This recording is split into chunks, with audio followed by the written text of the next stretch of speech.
காமாட்சி மகனை ஒரு வழியாய் பேசி பேசி தன் வழிக்கு கொண்டு வந்து விட்டாள். அடுத்த வாரம் நாள் நல்லா இருக்கு, சம்பிரதாயத்துக்கு பொண்ணு பார்க்க வந்துருங்கன்னு அண்ணி ஃபோன் பண்ணினாங்க. வர்றோம்னு சொல்லிடட்டுமா கௌஷிக்? கொஞ்ச நாள் போகட்டுமேம்மா, என்னை கொஞ்சம் ஃப்ரீயாக விடு.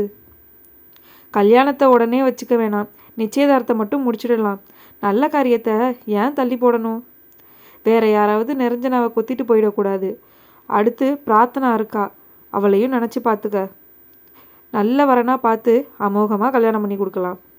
ஜோஷியர்கிட்ட உன் ஜாதகம் காட்டினேன், சுக்கரதசம் ஆரம்பிக்குதான். தேவையில்லாத சங்கடமெல்லாம் உன்னை விட்டு ஓடி போகுமா. கல்யாண யோகம் வந்துருச்சான். வசதியான இடத்துல தான் பொண்ணு அமையும்னு அடித்து சொல்லிட்டார். நல்ல விஷயத்த தள்ளி போடாத கௌஷிக். கௌஷிக் தயங்குவதற்கு குழப்பம் காரணமில்லை, அவன் தெளிவாகத்தான் இருக்கிறான். கேஷவ் வாழ்க்கையின் ரியாலிட்டியை துல்லியமாக உணர்த்திவிட்டான். அதன்பின் நிரஞ்சனாதான் தன் பெஸ்ட் சாய்ஸ் என்பதையும் தீர்மானித்து விட்டான். ஆனால் இதை நாசுக்காக அவந்திகாவிடம் சொல்லிவிட்டு அம்மாவிடம் சம்மதம் சொல்லலாம் என்று நினைத்திருந்தான். அம்மா விடுற மாதிரி தெரியலையே. சொல்லு கௌஷிக். சரிம்மா, உன் இஷ்டம் பார்த்து செய். இது போதும் கௌஷிக், நான் போய் அங்காளம்மனுக்கு ஒரு அர்ச்சனை பண்ணிட்டு வந்துடுறேன். பிரார்த்தனா, குக்கரில் பருப்பு வச்சிருக்கேன், விசில் வந்ததும் இறக்கிடு என்று கூறிவிட்டு காமாட்சி மகிழ்ச்சி பொங்க வெளியேறினாள். பிரார்த்தனா, கொஞ்சம் தண்ணி கொண்டு வாயேன். அலுப்புடன் சேரில் அமர்ந்தான் கௌஷிக். எதுக்குன்னா அவன் காதலிய ஒரே அடியாக கை கழுவுறதுக்கா?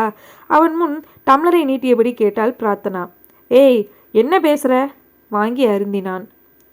எல்லாத்தையும் பார்த்துட்டு தான் இருக்கேன். வசதியான பொண்ணு கிடைச்சதும் காதலிச்சிட்டு இருந்த பொண்ணையே கழட்டி விடுறியே. இதோ பார், நீ சின்ன பொண்ணு, இதெல்லாம் பேசக்கூடாது. சில விஷயங்கள் குடும்பத்துக்காக அனுசரிச்சுக்கிட்டு போகிறது தான் நல்லது. கஷ்டப்படுறதுக்காகவா கல்யாணம்? வாழ்கிறதுக்கு தானே. யோசித்து புத்திசாலித்தனமாக எடுத்த முடிவு இது. உனக்கும் சரி, நம்ம குடும்பத்துக்கும் சரி, இதுதான் சரி. எது நீ என்னமோ தியாகி மாதிரி பேசுகிற? பணம் தான் வாழ்க்கைன்னா காதலுங்கிற உணர்வுக்கும் கணவன் மனைவிங்கிற பந்தத்துக்கும் என்ன தான் அர்த்தம்? கல்யாணத்தையும் கணவன் மனைவி உறவையும் கமர்ஷியலாக பார்க்க ஆரம்பிச்சிட்ட பிறகு வாழ்க்கை உண்மையானதாக இருக்கும்னு நினைக்கிறியா? ஒரு பொண்ணோட கண்ணீருக்கு மேலே நீ கார் ஓட்டிக்கிட்டு போக போறியா? அவ்வளோதானா நீ? சை! கசப்புடன் அந்த அறையை விட்டு அகன்றாள். தங்கை பேசியதெல்லாம் உரைத்தது கன நேரம்தான். கேசவை நினைத்து கொண்டான். ஜிவ்வென்று புது ரத்தம் பாய்ந்தது உடம்பில். பேசணும், பர்மிஷன் போட்டுட்டு வர முடியுமா என்று வெகு நாள் கழித்து கௌஷிக் ஃபோனில் அழைத்த போதே புரிந்துவிட்டது இது வழக்கமான இதய பரிமாற்றல் சந்திப்பில்லை என்று.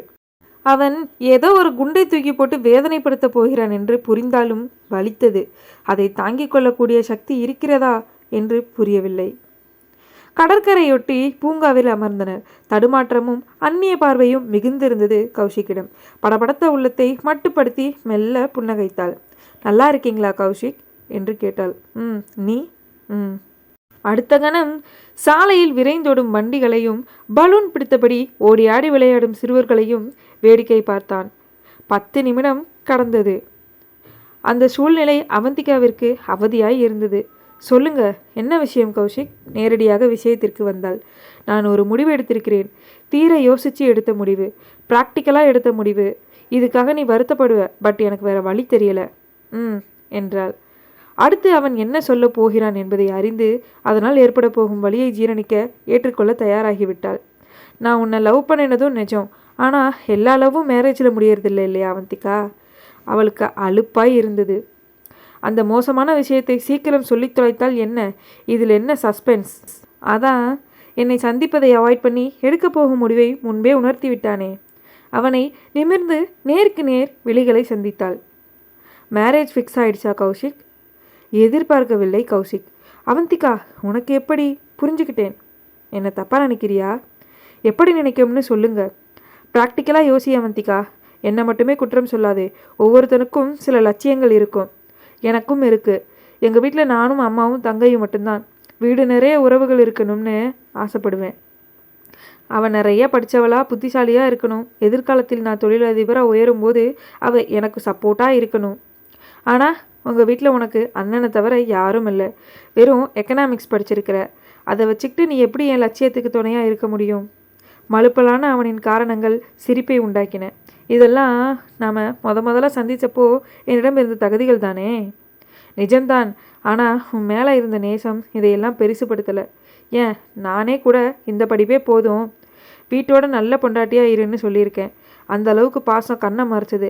ஆனால் வாழ்க்கை என் சூழ்நிலையில் என் கண்ணோட்டத்தில் இருந்து பார்க்குறப்ப நான் எடுத்த முடிவு சரியில்லைன்னு புரிஞ்சுது. ஒருத்தர் நேசிக்கிறதும் புரிஞ்சுக்கிறதும் மட்டுமே கல்யாணத்துக்கான தகுதிகள் ஆகிடாது அவந்திகா. அதுக்கும் மேலே நிறைய இருக்குது. யோசிக்காமல் நாம் முடிவெடுத்துட்டு பின்னாடி வருத்தப்படக்கூடாது இல்லையா? அவன் தன் பக்கம் நியாயம் இருப்பது போல் பேச பொங்கிய கோபத்தை அடக்க பெரும்பாடுபட்டாள் அவந்திகா.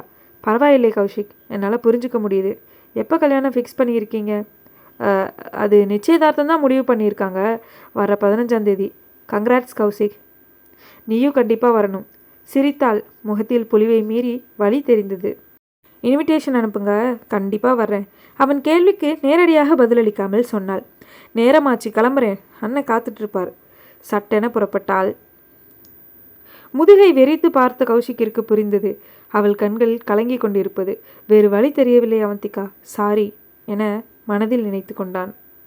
குளிக்கும்போது தண்ணீரோடு கண்ணீரும் சேர்ந்து கரைந்து ஓடியது.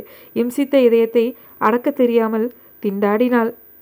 அண்ணன் எதிரில் இயல்பாய் இருப்பது போல் காட்டிக்கொள்ளத்தான் சிரமப்பட்டாள். காரணம், அவளுக்கு நடிக்க தெரியவில்லை. அம்மாவின் மரணம் அவளை இன்னும் இயல்புக்கு கொண்டு வரவில்லை என்று தமையன் நினைத்தான்.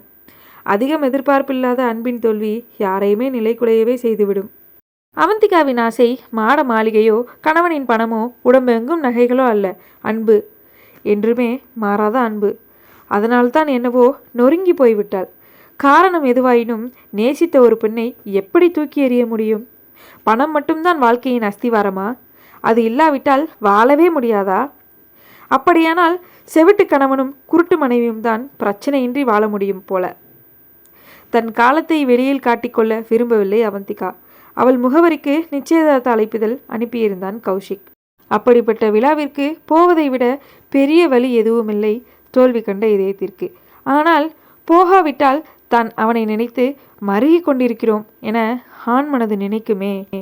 சின்ன ஈகோ தலை தூக்க அவந்திகா நிச்சயதார்த்த விழாவிற்கு சென்றாள்.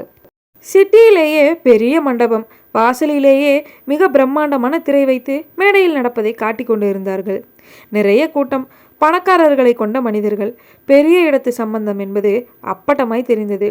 மேடையில் ஏகப்பட்ட உறவுகள் கூட்டம். மாலை மாலையாய் நகைகள். கௌஷிக்கின் பக்கத்தில் நின்றிருந்த நிரஞ்சனா நிறமாய் பொலிவாய் அழகாய் இருந்தாள். கேஷுவலாய் கௌஷிக்கின் தோள் தொட்டு பேசினாள். வெகு நாட்கள் பழக்கம் போல். ஏன் முடியாது? 2 மாதமாய் அவளை ஒதுக்கி வைத்திருந்தானே. அவளுடன் பேசி பழக அந்த அவகாசம் போதுமே.